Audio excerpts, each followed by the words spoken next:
Hauntworld fans, we're back again with another classic how-to video about the haunted house industry from the 1990s. You know, today in the age of the internet and TikTok and Facebook and whatever, people have tried to make themselves into what we would call a haunt influencer. But back in the 1990s, haunt influencers were the people who either produced magazines, how-to videos, or DVDs. These were your haunt influencers, and there was message boards like on hauntworld.com. And one of those go-to influencers was Kevin McCurdy, and he put out one of the first haunted house videos. It was called Kevin McCurdy's Secrets of the Haunted Mansion. He did 4 of them. The first one is by far the best one. And when you think about this video being basically 25 years old, and you look at some of the high-tech, cool stuff that he did with video effects and pepper ghost effects, you'll be kind of blown away. And this video really shows you a lot how those things were done.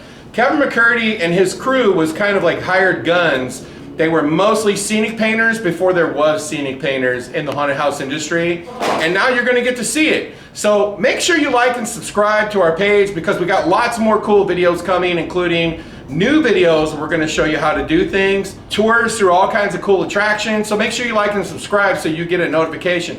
And we really want the comments because we wanna know, do you like the videos that we're putting up? But this video was made sometime in the 1990s. It's called Kevin McCurdy's Secrets of the Haunted Mansion. And we want to thank Kevin McCurdy for allowing us to put this up on the Hauntworld YouTube page. So long after we're all gone, all the original influencers are all gone, these videos will still be there so you can remember kind of where it all started. This is where it started. This is how it started with these people that made these videos, and everyone who owned a haunted house bought them, learned from them, and that's really how the haunted house industry really started taking steps up the ladder. So, without further ado, here's Kevin McCurdy's Secrets of the Haunted Mansion, Part 1. Welcome to Secrets of the Haunted Mansion. What you're about to see is the result of over 20 years' experience in professional set design and construction. Many of the methods and techniques used in this video are dangerous and must be performed using the appropriate safety measures. The producers take no responsibility for your actions. Good fright.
Secrets of the Haunted Mansion.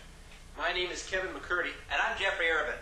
And we're going to show you today some of the techniques that we've used at the Haunted Mansion for the past 18 years. Whether you're a seasoned professional or just starting out with your own haunted house, we're going to show you step by step how to create wonderful scenes like this and realistic props that you can use in your own haunted house. Realistic props like this wonderful Iron Maiden that we have right over here. Hey, get back in there. That's a little bit too realistic. I should say so. We're also going to use some of the painting techniques that you can use in your own haunted house. Then later on, we're going to go on a field trip and show you just a couple of the hundreds of rooms we produced for our own haunted house over the last 18 years. Okay, Kev, what's the next scene coming up? Well, what we should probably do is just show the people how we made this set for the video. Great, that'd be a great place to start. Okay. I guess we start with the walls, right? That's where we started with. Right. We're gonna. Oh, you're looking for makeup? That's 2 doors down to the left. Thanks. Let's go see how we've created these rock walls for this particular set. Watch this.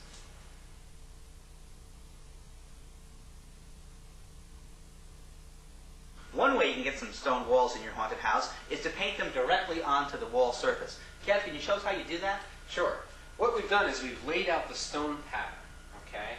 And I'm just going to continue on with that and show you a little bit. You want to make it as realistic as possible here. And one way you do that is to make sure that your scenes don't match up. You have 2 rocks with 1 rock going over, and then you've got 2 rocks going over that other rock. If you've ever seen real stone walls, you know that that's the way they built them. This interlocking stuff holds it all together. Pretty good. Okay. And now, What's the next step? we're ready to give the rocks a base coat. We have 3 different colors here, just black, a white, and I mixed up some gray. And we're just going to give that stone a base color of gray. And you don't have to be too careful when you do this, because we're not going to paint over it later on anyway. Yeah, all you're doing here is just filling in the background. The other kinds of shading and colors will go on there and give it that real rock look. Okay. Now we've got a base color on, and we want to make sure that we don't get too far ahead of ourselves, because you want to keep these colors wet as we go, because we're going to be blending a lot. Now, before you get on this next thing, isn't it important to figure out which way your light's going to be on here? Yeah. As a matter of fact, we're going to say that our light is coming from this direction over here. So it's over here and shining down. Right. That's going to give our stones a very 3-dimensional quality. So what we're going to do is we're going to put some black in on this side of the stone, figuring that the light is coming from this direction. And you're just popping that on there. There's nothing special or magic about the pattern that you're using? Well, no. What I'm doing is I'm kind of stippling it with a brush. I'm using the end of the brush to kind of dab, just like this. And that's going to give us, I'm also leaving it darker at the bottom, and I'm gradually, I'm not putting any more paint on the brush, just working my way up to the center of the rock like this. So you're imagining this rock has got a curve to it. Right. And because that's below the curve with the light up here, it's not getting a direct light. Right. And then I get a little bit lighter, I dab a little bit lighter as I get up to the top, just like that. Okay, now that's kind of got a shading to the bottom. Now we're going to take a little bit of white, and we're going to highlight that. You also have to remember that when you have this in your haunted house, there's going to be other lighting coming into this, which will help to highlight some of the things that we're doing here. Right. And see how that gives it just a little bit of highlight? We can also imagine that the rock has some kind of dimension on the front. So if we want to take a little bit of a white line and come down, and again, I'm just dabbing the ends of the brush onto the rock, just like this. There's really no mistakes you could make here, is there? No, you can keep going over it until you get something that you really like.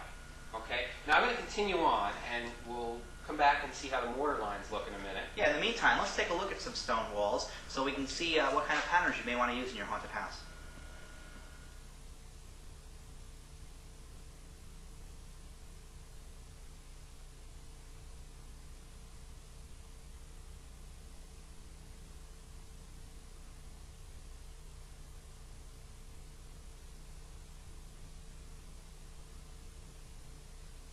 Well, we've got a pretty big section done here, and before we go any further, I just want to point out that when you're right on top of this wall like this, it doesn't really have that 3-dimensional look. But when you begin to step back a little bit, you really begin to see those rocks coming out. Now, Kev, I see you going on to the mortar lines, but I just wanted to ask you one thing. What are these black lines in through here? The black lines we put in the rock just to create another part of the 3-dimensional quality. We just take a little paint on the edge of the brush and run them up like this. And it could be a crack, or it could be just a little ledge in the rock that there's a shadow underneath. And it just helps bring out those rocks even more. And it's just catching that light and bringing those rocks out. Right. Now, it's important to remember the reason that we're using this painted rock effect here is we're going to use this in a high-traffic area. Without the rocks actually sticking out, people won't be able to scuff up against them. Now, what about these mortar lines? Well, you can either have a light color mortar line or a dark color mortar line. Today, we're using black. Does it matter? Not really. And we're just going to go over the mortar lines like this. Now, it's important to have a kind of a natural flow in these lines. Mm-hmm. If you're painting and you do these straight mortar lines like this, it's not going to look natural. You want to make it look like the mortar is actually flowed around these rocks when the wall Because is they put built. it on wet and they just Right. set the rocks in there so it would have nice rounded edges. So you want to make sure you're kind of staying with your rock pattern in the beginning and cleaning up the edges of the rocks. This should have a little curve. There's more mortar sitting in this area. And that's what's going to make it look very real. It really sets those rocks out from each other. Right. Well, why don't we continue on finishing this up and we'll Okay. show you the final technique in just a second.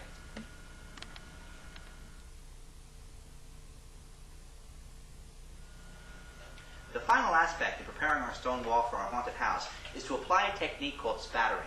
Kev, what's spattering?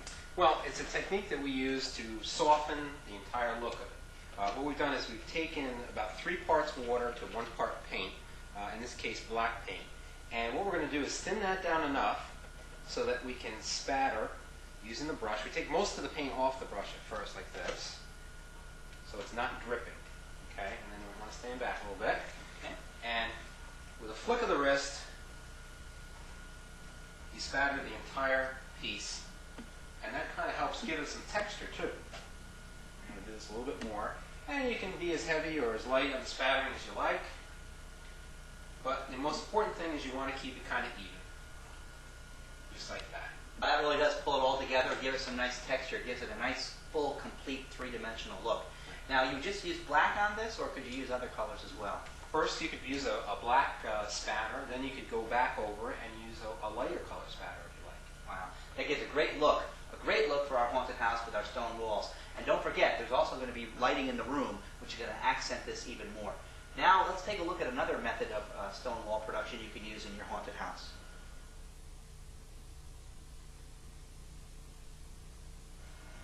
Hi gang, we're back again, only now you can see we've got the entire wall painted with our one-dimensional stone. And the paint's set up and dry. It looks pretty good, except for this section around the doorway right here. What are we going to do with that? We're going to make some three-dimensional stones out of some blue styrofoam. It's the 2-inch blue styrofoam that's used for insulation of walls. Right? Or anything else you want to insulate. Right. And you can find this at your local hardware store. If you can't find it there, go down in your basement. I bet you there's some down there. And what we're going to do is we're going to cut out these block-like stones, Right. and we're going to place these around the archway. Now, when you couple that with the fact that this is a flat rock surface, we're going to have this coming out a little bit, and the door set in, it's going to give a real nice three-dimensional look to this application. And these are the straight stones that are going to be going up the sides of the doors. We're going to cut out some curved stones to go across the arc a little bit later on. Right. And the way I'm going to do that is I'm going to take my trusty, handy saber saw. Some people call it a jigsaw. Some people call it a skill saw. But a saw by any other name is still a saw. See? And I'm making a seesaw. Anyway, what we're going to do here is cut out these blue lines, cut off this blue foam along these black lines, and I'm going to do it just like this.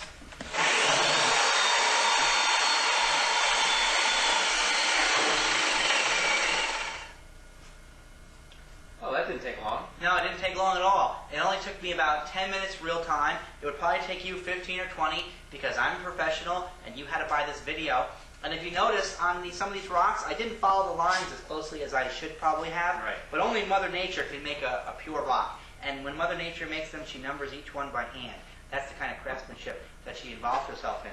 Now, unless you're going to use these on your patio and serve cocktails in the summertime, you're going to want these to be a little bit rougher. Right. Hey, that reminds me of a joke. What's Irish and stays out all night? I don't know. Patio furniture. Okay, but anyway, you're going to want these to be roughed up a little bit, roughed up and sanded up and scuffed up. And that's why I have my good friend Scuffy McCurdy here, who's going to show us how to do this. All right. Go ahead, Scuffy. What we're going to do is we're going to take a belt sander with a coarse belt on it, and we're going to use the belt, the sander, I should say, to kind of rough up the edges of the rock first. Rough it up. We're going to rough it up here.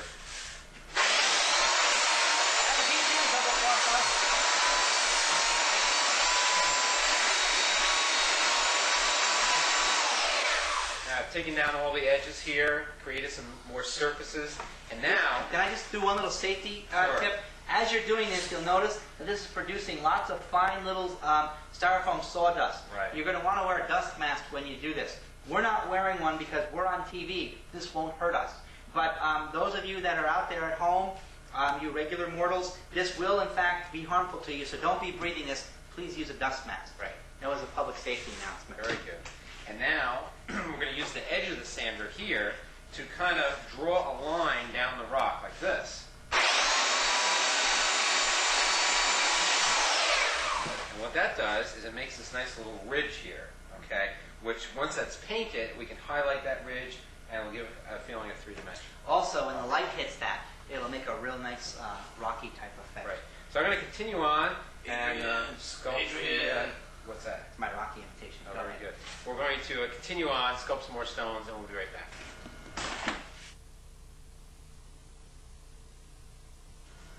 Well, as you can see, we're moving right along. We've got these rocks in place. We've cut them, we've shaped them, and we glued them on here with some liquid nails. And we've done that big rock, little rock, big rock, little rock. That's the way they would be put on there if it was an actual archway. And Kev is using the same painting technique that he used on the flat rocks. Kev, tell us a little bit more about that. Well, I'm going to put some black paint where we took off the styrofoam with the belt sanders to create a little shadowing in there. Okay. And I'm going to keep the raised areas for the white highlight, just like we did on the painting of the rocks, except for now you have something three-dimensional to work with. Okay.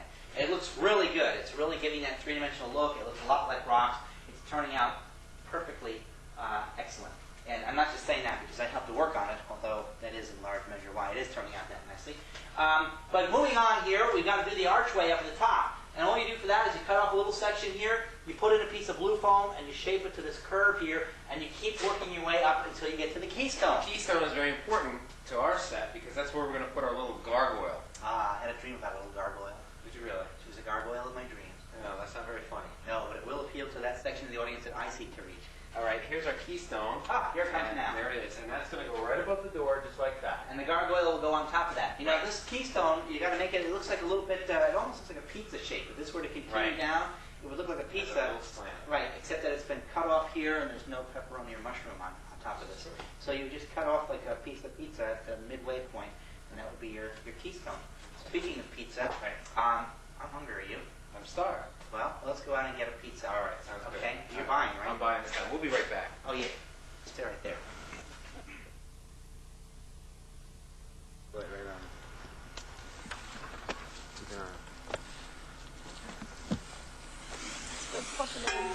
Terror tip! We've got a terror tip for you now, boys and girls. If you want high quality fog and you're working on a low budget, you can use a home humidifier. That's right, a home humidifier. They're easy to use, they're relatively inexpensive, and they create all kinds of mystifying mist. Now, the nice thing about this is, if you put a little fan on here, you can get a nice big cloud of it. But you can also use tubes to run this to your favorite prop. I have here an ordinary skull found around the home. Put that on top of there, and we begin to see all kinds of fog coming out of the smoking eyes and the smoking back of the head. The possibilities are endless. This terror tip was brought to you by us. Coming, dear. This is where we're going to show you how to prepare the door for the scene. Right, so we've taken 3 pieces of 1x12 pine, and we're going to lay them side by side. We've also cut an arch on the top of our door. The next step is to distress the wood. Now when you go down to the hardware store and you pick up this lumber, don't look for the best pieces in the shop. Pick pieces that already have some kind of imperfections in them. This will help in the distressing of the wood. Now Kev, what exactly is distressing? Well, it's going to make the wood look like it's been around for a couple hundred years. So it's a weathering process? Yeah, a weathering and aging process. Okay, and how do you go about doing that? There's a couple of techniques. The first technique we're going to use is to use a belt sander to soften some of the edges and put some gouges in the wood. Okay, let's get these out of your way and you can show us how to do that. First take the belt sander, and first thing we're going to do is soften up some of the edges, like I said. Take away that brand new... And that's a coarse belt on there? Oh yeah, good point. That's a real coarse belt, and it's going to take away a lot of the wood fast. Okay?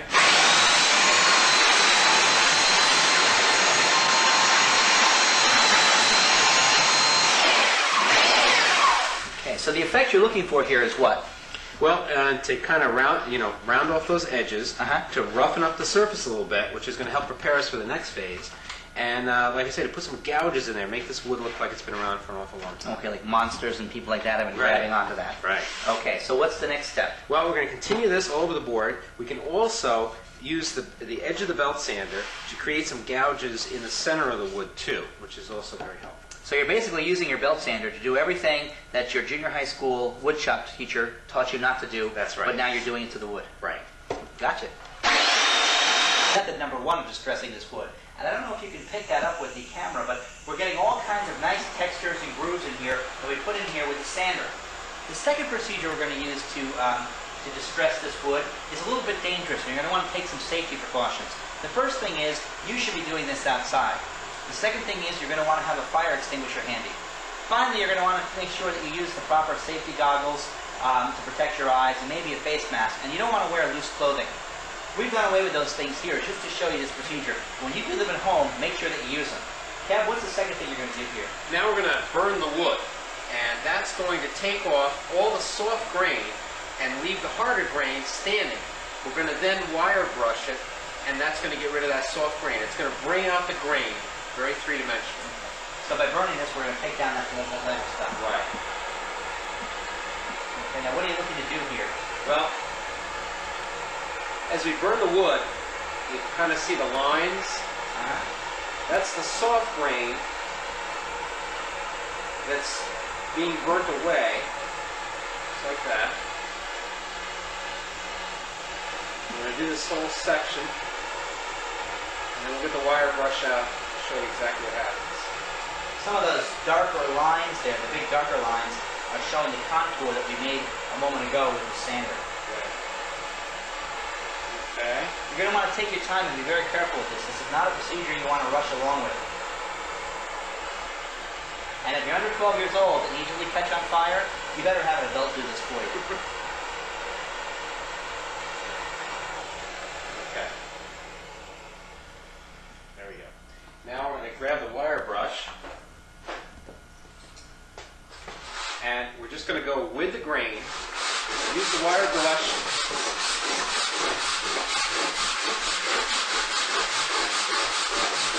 You use the wire brush to remove that softer grain that you burned up a moment ago. Is that correct? Right.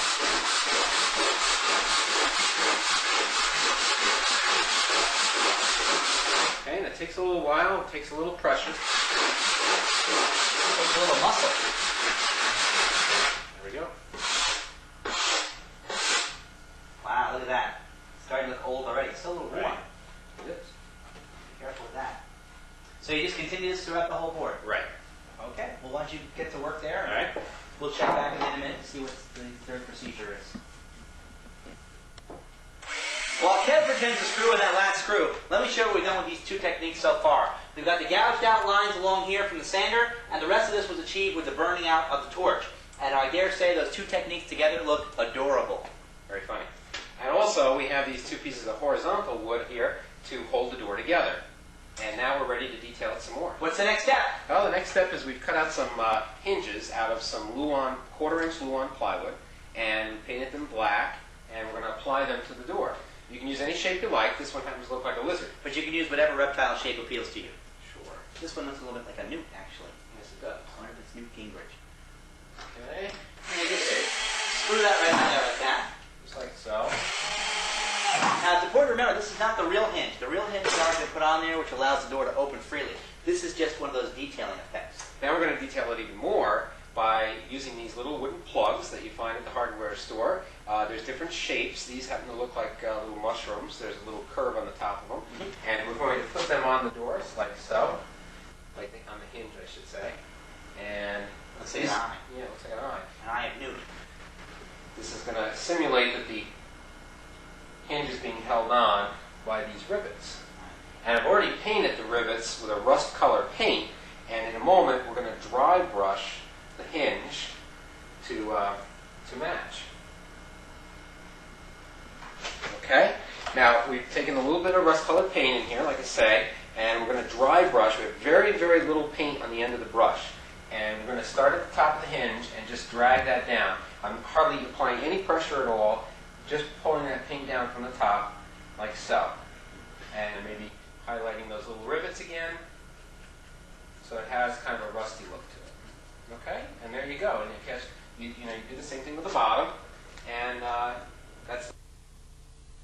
Now we're going to show you the materials we need to make that cage. Right. We start off with some half-inch plywood. We cut into 3 rings, and the way you get these rings is by using that screw and string method, which we're showing you right over here. And what we've done is we've cut 3 rings. One will be, one is actually a base.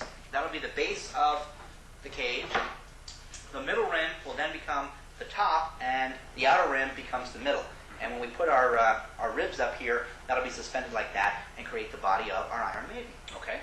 And we've also taken some 1/8-inch masonite, and we've cut that down into strips that are 1.5 inches wide on the table saw. And now we're ready to kind of put it all together. We just take the base like so, and we've divided the base here. We will divide the base. At north, south, east, and west. Right. Then what we do is, that gives us 4 points to place these ribs. Then what we'll do is we'll break this down equally in between. So there'll be a rib here, rib here, rib here, rib here, and There'll vice be versa. 16 ribs total on this cage. And we're just going to screw these on like so. Very carefully. Some of you astute members of the audience may have seen that there was already a hole drilled into this masonite. That's because we had to do this earlier in an earlier take. But now we're going to flip over and show you some actual live stuff happening, actually live on the video. Okay, here we go. We line this up, Dangerous. and we're being very careful here because the masonite is kind of fragile.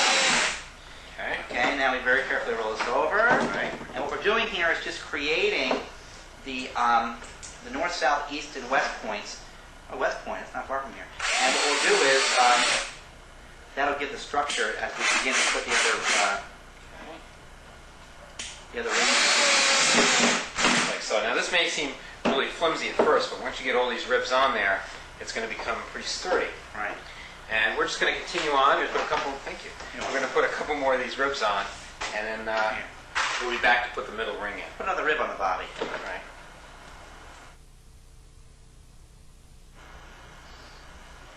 Okay, is this an Iron Maiden? No, it's not. At this stage of the game, it's just a giant masonite octopus. But what we need to do is to take this ring and slide it between the legs of the octopus. Right. Now you must be careful. You live in a border state. That could be against the law.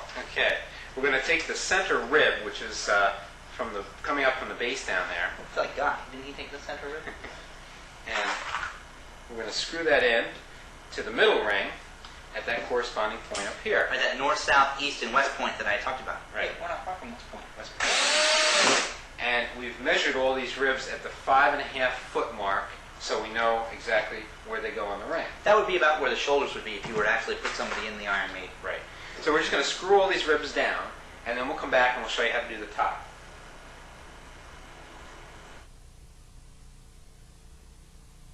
Okay, we're ready to put the top ring on now. Here's the top ring over here. Here it comes now. And we're going to do it the same way we did the middle ring and the bottom. We marked it off, north, south, east, west, and in between. By the time you're done with this, you'll be able to locate yourself anywhere on the globe. This is true. And Now here we're going to use a bit different method. Rather than go north, south, east, and west, which we would Right. recommend that you do, there's very little places these top ribs can go. So just by pulling these in, they almost naturally end up where they're supposed to end up. Right. And we're going to continue doing this all around the ring, and then we'll go back to the next step. Well, we've gotten to this point now. We've stood it up. You may notice that it's a little bit flimsy. You got to remember, you're going to be hanging this from a chain. But if you do want to sturdy this up a little bit, you can take in some extra strips here and hook them on here, glue them on there, and that'll help to sturdy that up a little bit when you double those up. Okay, now we're ready to hide the edge of this. So we're going to take another piece of the 1.5-inch masonite, and we're going to wrap that around like so, and all the way around the side here. Put that together. And we'll just tack this down, screw it on.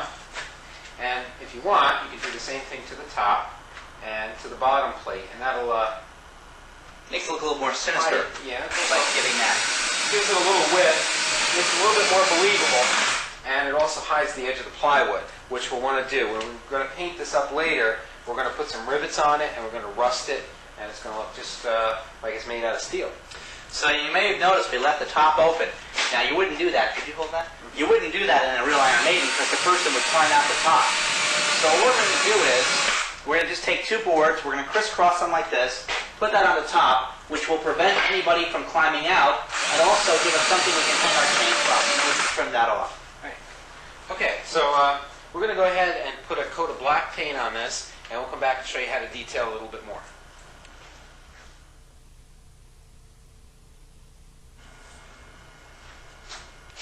Okay, as you see, we've given this a coat of black paint, and that's on the inside and, of course, the outside. Right, be careful because it can get a little bit messy.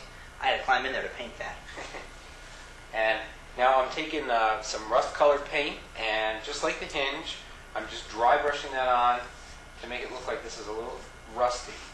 And I'm taking these little wooden pegs that we used on the door back there to simulate rivets. What I've done is I put them on a piece of masking tape so that I can hold them in one hand and just glue them on here. I don't have to keep bending over. Yeah, I don't want to drop these. And there we have it. And it's looking pretty old now. These look nice and shiny and new, which doesn't look very good as far as our torture chamber thing goes here. But Kev's going to touch those up. Touch them up. Maybe a little rust dripping from the rivets like this down. Is it rust or is it blood? There we go. Okay, and now we're going to go ahead and we're going to put some cobwebs on this, and we're going to put our skeleton inside. It's going to look great. Right. Okay. Every home should have. Money, that's mine.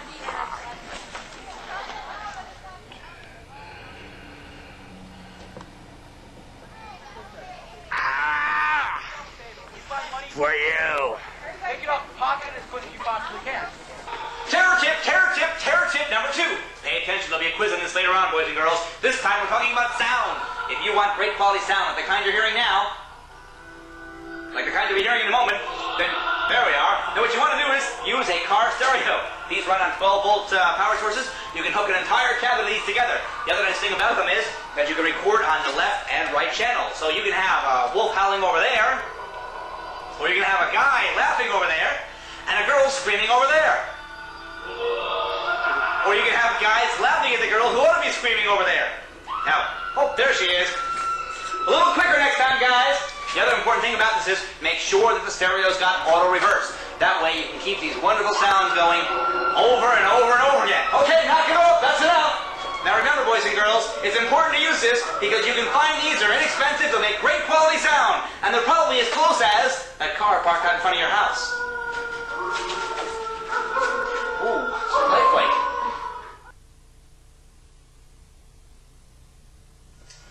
Yeah, you gotta stop digging up old friends in the cemetery. Hey, Jeff, I think it's about time we go down the Haunted Mansion. Okay, we'll take the hearse. Great. Come on. I'll be back later to do your toes.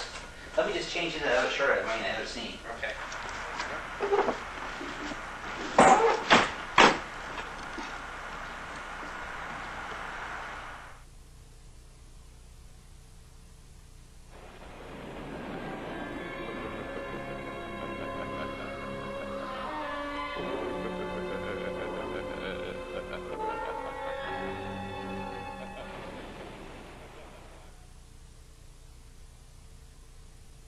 Particular scene is to have the people walk around the perimeter of the room. This leaves us plenty of space in the middle that we can put our effect in a little bit later on. Right. We brought the people into this corner first, and we've used one of our perspective tricks in the corner to make it look like the room is deeper than it actually is. What we've done here is we painted all the walls black, and then we painted some of these nondescript trees right onto the wall. Then next we took some 1x2s and we created this gate-like effect here. Right. We dry brushed the gate a little bit. First we painted it black, and we dry brushed it with a little gray paint, and then dressed up the whole set with some vines that you could get at any craft store. Once the right proper lighting is in here, what you'll find out is that this gives a real nice deep effect, making it look like the cemetery goes on for quite some distance back in the back. Right. We've also created this Mausoleum Facade directly on the wall. We've used the painted stone technique that we showed you earlier, only here it's done as bricks. We've also painted the door directly on the wall and used 1x3 to create some molding to separate the two and give it some depth. We've just painted that again with that same rock technique. Spattering. Here what we have is some gigantic cardboard tubing. What do they call that again? It's called sonotube, and you can get it at lumber yards. It's used for pouring cement footings. In construction. And what we've done there is we've cut it down the middle, we've attached it to the wall, we've applied our rock painting and our spattering technique, and it makes it look like a nice pillar. Up here we have some cast faces similar to the door knocker, which we showed you earlier. And if you can get some of these in molds, you can use them all over the place. They're good on tombstones, they're good on doors, and if you have a stock of those, it really helps dress up the set. They've got 101 uses, boys and girls, and you can use them in 101 places. Let's go see what we have on the other side of the room here with another depth perspective trick. Okay, what we've got here is another one of our forced perspective tricks. We've created a forced perspective scene here where it looks like the cemetery goes uphill. And the way we did that was divide the scene into two parts, the foreground and the background. And we've divided that with a theatrical material called scrim. Yeah, right. Scrim is used for special effects in the theater. It allows light to pass through it, kind of like a netting. What it does for us here is it creates a kind of a fog or haze effect to separate the two scenes. Right. In the front ground here, what we have is life-size tombstones, life-size zombies, life-size plants. Behind the scrim, we have to use smaller objects.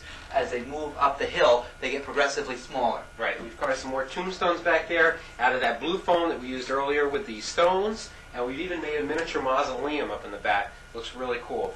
We've changed the lighting for this, of course, for the video, but when it's lit properly, it looks really nice. Right. And of course, what cemetery would be complete without a beautiful paper moon up in the background to give it that extra added eerie effect? And why don't we talk a little bit about this fence here? Okay. As the people are going to come around this corner and go down another level, we've created a fence that actually goes uphill. So that'll make them feel like they're actually going down further than they really are. And once again, all we've done is use the 1x2 furring strips. We've made it into a gate-type effect. Mm-hmm. We've added some inexpensive vines you can pick up at a hobby stop. Right, and up here we've gone to the nursery and we found some little plastic fence that had these ornate things on the top, and we've cut them off and screwed them onto our fence over here to detail that up a little bit more. And it adds a nice look. Again, you're not seeing it in the actual lighting. When it's a little bit darker, you can't even tell that these are one-dimensional plastic and that that's wood. So what we're going to do now is go take a look at another room of the haunted house, and let's see how we use some joint compound to make some bricks and some stonework. Great.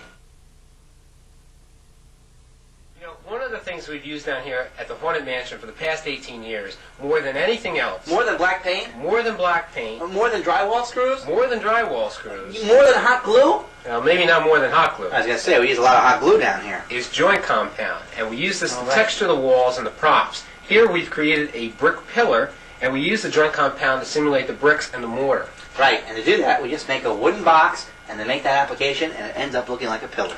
What we're going to do is go back to the shop now. We'll show you exactly how we did this. Right.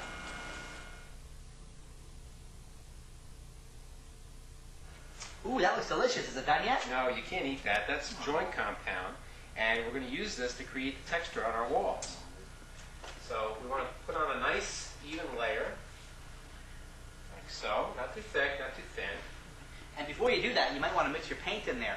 That way, if people rub up against this and scuff this off, the color will always be there. If you didn't do that, you'd have to go back and repaint this over and over again. Right. We're not going to put paint in it right now because we're going to show you texturing the walls and the bricks. So we've got our little layer on here, and we're going to take a sponge, and just a damp sponge. We're going to wring out most of the water, and we're going to just dab the joint compound like so, and that gives a little bit of a texture. And it's important to keep the sponge wet because if you didn't, it's going to pull that out so much that it's going to look like stucco. And if we're trying to simulate cement, we don't want quite that much of a texture. So you just dab lightly. Okay? And you've got that effect. Now, we can also use the joint compound to simulate bricks. And again, we're going to put on another layer over here. And you want to keep this layer just a little bit more even. And a little bit thicker because you're going to be scraping some away. Right. We've got to get enough on here to show you. Because otherwise you wouldn't see how we do this. Why don't you show them the board? Oh, while he's doing that, let me show you this board. We cut this board a little bit a while ago. And this is a board that's cut to roughly a brick width. And the length doesn't matter. The longer it is, the more bricks you can do. But this is just supposed to be a brick width. It could be plywood. It could be 1x3, whatever you desire. That's a guide to kind of guide us along as we make the bricks. So we're going to use the guide. And we're also going to use this paint stirrer, which we've cut with a little notch, Right. and that simulates the width of the mortar in between the bricks. Okay. And we're going to line up our board. Master. Okay. And we're going to use that width to scrape off some of the joint compound. Line up another one. And we're just going to scrape again. Line up another one. And scrape again. Line up another one. One more time. There you go. There we go. Now that's the width of the brick, and now we've got to put our vertical lines in. We can use the same board here, and we just scrape off a little bit. And remember, every other one. You got to skip that, because otherwise you wouldn't have Right. bricks lined up on top of each other like that. Of course, this one gets one right there. And now we have the outline of our bricks on the wall. Now the next step is, again, to take some more joint compound, and we're just going to go over the bricks like this. Adding a little bit of thickness and depth, because some of the bricks would be set in a little bit, some of the bricks would be set out. All right, so we can use a little bit more joint compound on some of them. And a little bit less on others. Right. And that kind of smooths down those edges too. Just like that. And if we like, we can go over with a damp sponge again, just to kind of give them some texture here and there. Not as much as you've done over here with the stucco, just Right. a little bit. Just a little bit. Okay. Now, if we were going to do this on a wall where we want to make the wall look like it's been crumbling away, like the cement part has been crumbling away, exposing the bricks underneath, we could do it just like this. Mm-hmm. As a matter of fact, we build up just a little bit of an edge over here with the joint compound, like so. That's going to be the edge where the cement is falling off. Right, because this cement has been applied over that brick, now it's fallen away, so this would be a little bit thicker than that would be over there. Just like that. And we'll go back with a sponge, tidy that up a little bit. Sort of bleeding that into the other stuff, so there's kind of big hump all of a sudden. And that gives a little edge. It looks like maybe the bricks are a little, behind the cement. And when we paint this, we're going to paint the bricks, of course, using a couple different colors, brick red and different shades of brown. And then the cement will be a different color, so you'll really get a feeling like the wall's been crumbling away. Ooh. Okay. And now we're going to go and look at some more haunted mansion ideas.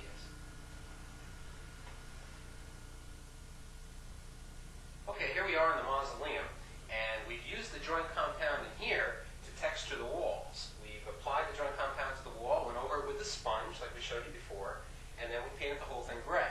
Then we took some black paint and we spattered it on there just to give it a little bit more texture. Right, and now we're gonna add some moss vines to the wall. What we've done is we picked up some moss at a florist supply store, and it was packaged. So we're going to attach that onto the wall with some of this invisible spray adhesive. And wherever the spray adhesive is, of course, the moss sticks, just like that. And you can get this at your hardware store. It's a little bit hard to find. You're going to have to look for it. Imagine it is. Sorry, kitty. Okay, so we've created some moss vines, a nice texture to the wall in here. Let's go see the next effect. Get it, indeed. Now let's take a look at some wall treatments. What we're trying to replicate here is a plaster wall that has begun to decay and fall away. What we've done is we've taken some regular drywall, we've put some wallpaper on that, we've selected some eerie wallpaper that goes with our scene, and we're creating this effect. Kev, how do you go about doing that? Well, first we took a hammer and we put a hole in the wall and we pulled away the wallpaper and we put these pieces of lathe, we glued them in from the back, and we dripped some joint compound on the front of them to make it look like the plaster's been falling off. And now we're just going to finish up these cracks here. We just take a regular screwdriver and we dig into the wall like so. If you notice, there's he's just kind of making these cracks through here. He's leaving the paper hanging off. That adds to the rustic look. Also, what we have here are some black lines. We've just been taking some black paint, mixed it up with some water, very, very thin, and we dripped that down here to replicate moisture behind here that has made the wall weak, and that's why it's fallen through at this point. Right. And there you have it. And that definitely adds to the atmosphere of the house. I think so. Now, What do we got down here? Well, down here is some paneling that we've created, three-dimensional paneling that you might find in an old house.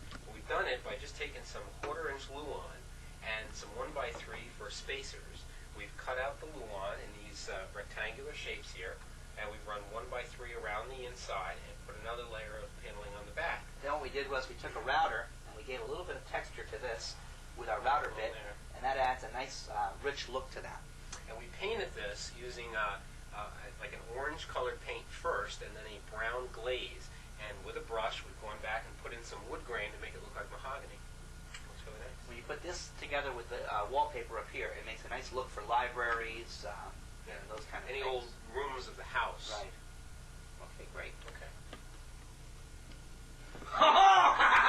Oh, take that, Guinevere!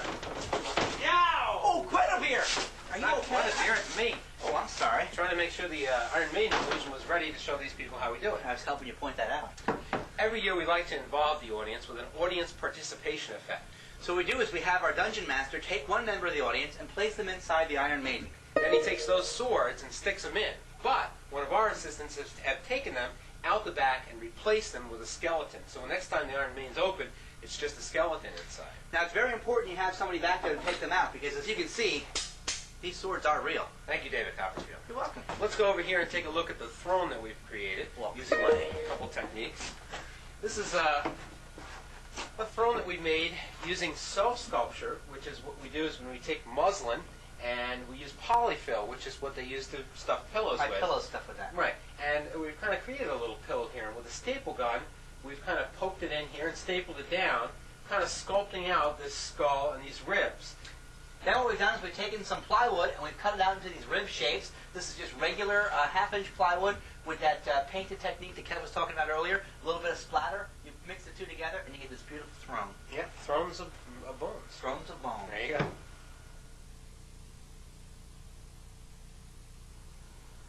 Here's a really great effect. We've cut the floor out to create this open grave. We've done some dirt and rock work at the bottom with some burlap and some plaster. And we put this corpse in and animated his hand so he's scratching, clawing his way, trying to get out of that grave. Then what we've done is we've covered the entire hole with a 3/4 inch thick acrylic plexiglass. Right, because the guests are actually going to walk over top of the grave, over top of this corpse. If you don't use the 3/4 thick acrylic plexiglass, if you go with something smaller than that, it's going to crack. People are going to get injured. So what you want to do is use the 3/4 inch thick. Our hole here is about 2 feet by 5 feet, so that works nicely for us. If you go to a bigger hole, you're going to need a thicker plexiglass. Right. This effect works really great. We've done it in the past with snake pits and rats, and it always works. People are very afraid to walk over top of Anything people are afraid to walk over. You can put snakes and rats and spiders and lawyers. Anything people are afraid to go near, put it in here. They walk across it. Very frightening. It's a great Very effect. frightening.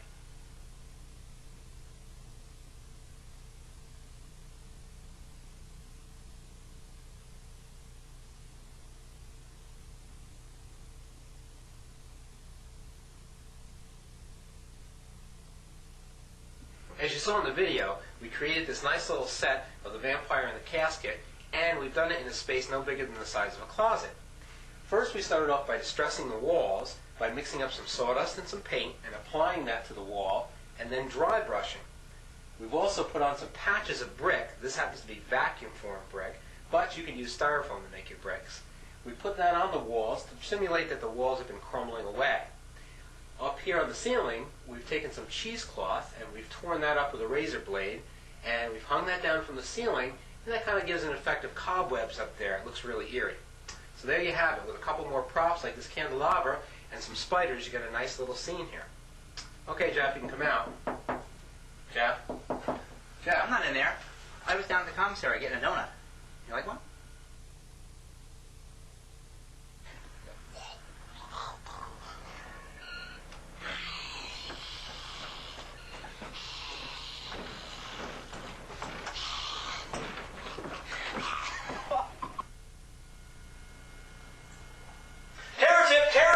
What we want to show you now is how to create an outside moonlight effect. What we want to do here is to bring the outside inside. What we've done is we've got an opening here as a window. We've got some white spandex material stretched across the window in the back. And we've got a black light behind that lighting from the outside in.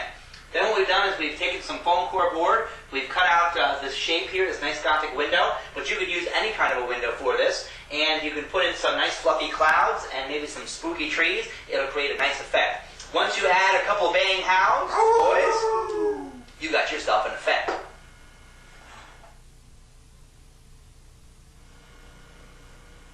You know, I'm looking over last year's budget here. I don't know. Are we in the red? The blood red. Oh, sorry, folks. You kind of caught us eating lunch here.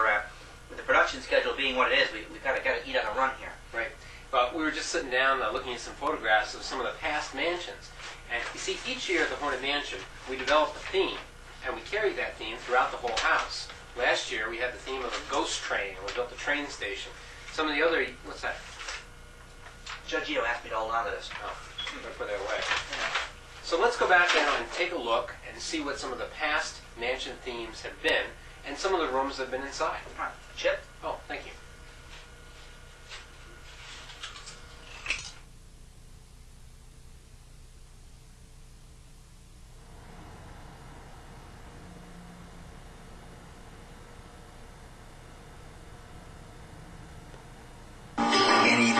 Congratulations.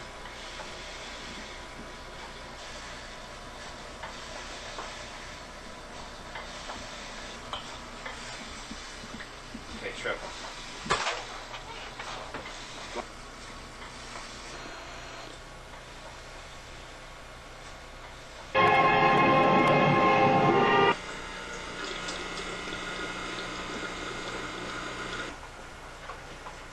You think you can take care of them so I can go waste my shit? Plus, people on the floor is petting you.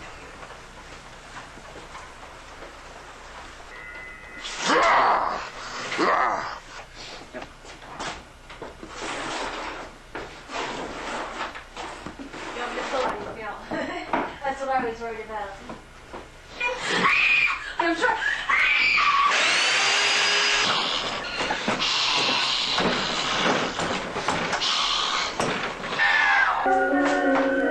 Oh, hi!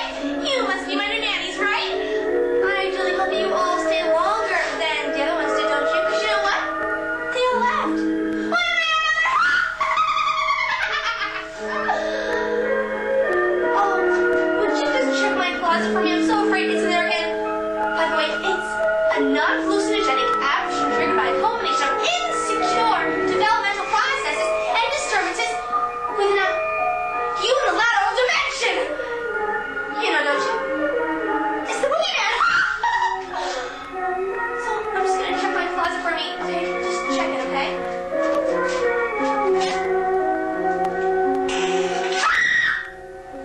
Oh, just a shadow.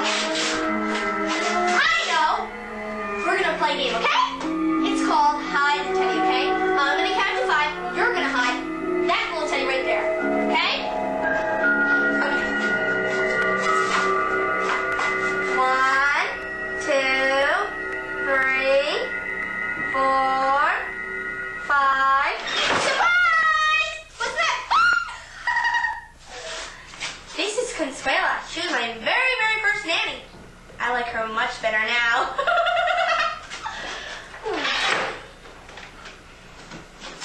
Anyway, before I go to bed, because I know it's almost my bedtime, right? I'm going to show you one more little thing, okay? My teddy bear! Isn't he cute? Would you all just help me put away my teddy bear, please? Please, just come over here. He goes in my closet on the top shelf, okay?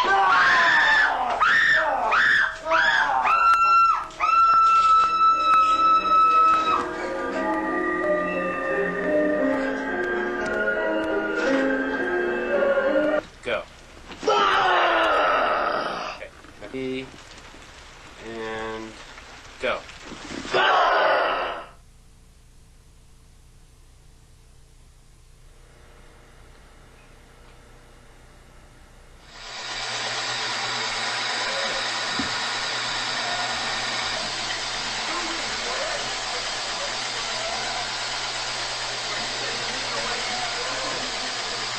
Hells, you people are just in time. I've just finished the last adjust. Over here on the shelf! Thank goodness you arrived! It's a tiny man. Hey, yes, I do! Over here on the shelf! Thank goodness you arrived!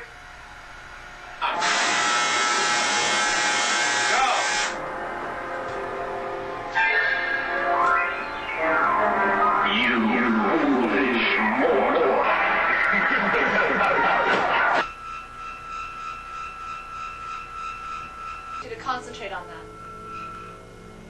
Call him back from the dead. Or perhaps have you cremated. Didn't really make a difference. The way it always came. And he always collected his due. One. Okay, now turn around and look. Look back at Keys.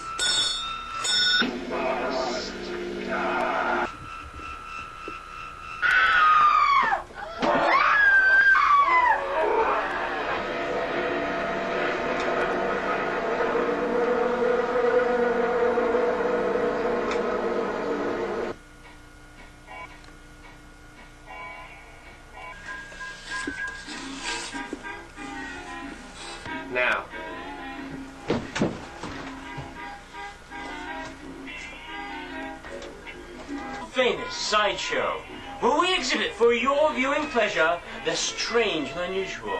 Where we show you such strange things as this severed arm. Here, go ahead, just tickle the severed arm just a little bit. Go ahead and... Oh my God, look at that, it's moving. And now it won't stop. I'll just put it away before things get out of hand. You, the headless lady. That's right. Even though she has no head, she is kept alive by that machine on her left. And even though she has no head, she can still answer some basic mathematical equations. Allow me to demonstrate. Excuse me, miss. Could you tell me what 1 plus 1 is? Very good. And 2 plus 2? Very good. Now how about 5 plus 6? Oh, well, never mind. Now, let me present to you my latest and greatest exhibit. The savage, half-breed, bat-faced boy, imported direct from the island continent of Australia. Here he is for your viewing pleasure.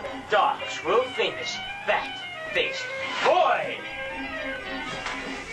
My goodness. Ladies and gentlemen, don't panic, but it appears as if the bat-faced boy has escaped. Not to worry, though, I'm sure we'll recapture him in time for our next performance. Run, run!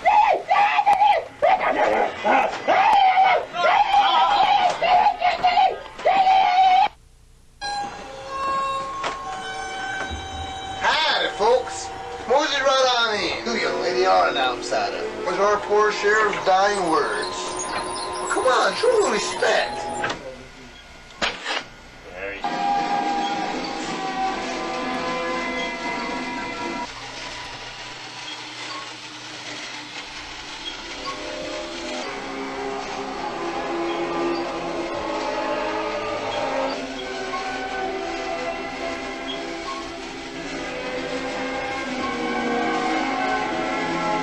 Okay, come on in.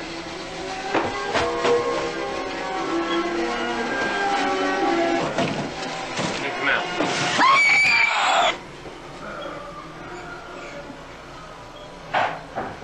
Oh, Jim, don't go too far. Well, another one.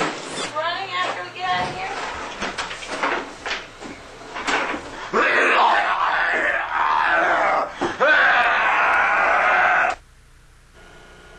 Well, we're just about out of time. We hope you enjoyed this video, and we know you learned a lot from it. That's right, we showed you how to make some great props, we showed you how to set up the rooms, we showed you how to do some painting techniques, and I'm sure we've given you plenty of ideas you can use in your own haunted house. And it's time for us to start planning next year's Haunted Mansion. So we'll see you in Secrets of the Haunted Mansion, Volume 2. Look for it coming out soon. But now we get to show them the big effect. Oh, this is it, the big finale. We've spent a lot of time and money working on this big finale and effect at the end of the video. Okay, we're both going to vanish like ghosts now. Right. It's going to be really great. As we wave goodbye. Bye-bye. Boys, it's not gonna work. What do you mean it's not going to work? Why? What's going on? Try it again. We spent a lot of time and money on this. Oh, come on. Try again, Give it Bill. a shot. All right. Keep waving, keep waving. Nope, not gonna work. Oh. No, forget it. It's not going to work. No, I've got an Forget idea. it. Stay here and film. Phil, Just keep filming. what do you want me to do? I've got an idea on how to figure this out. Wait, Sal, what are you talking about? No, Jeff. Yeah, it'll work. You can't do that. Jeff, you got... Oh, Jeff. We're gone. Who? Hey, stop. What are you doing? Scared you. You did not scare me. Yeah, I was did. thinking of something else. Give me $1. No, I'm not giving you $1. So there you have it, Kevin McCurdy's Secrets of the Haunted Mansion. What did you think?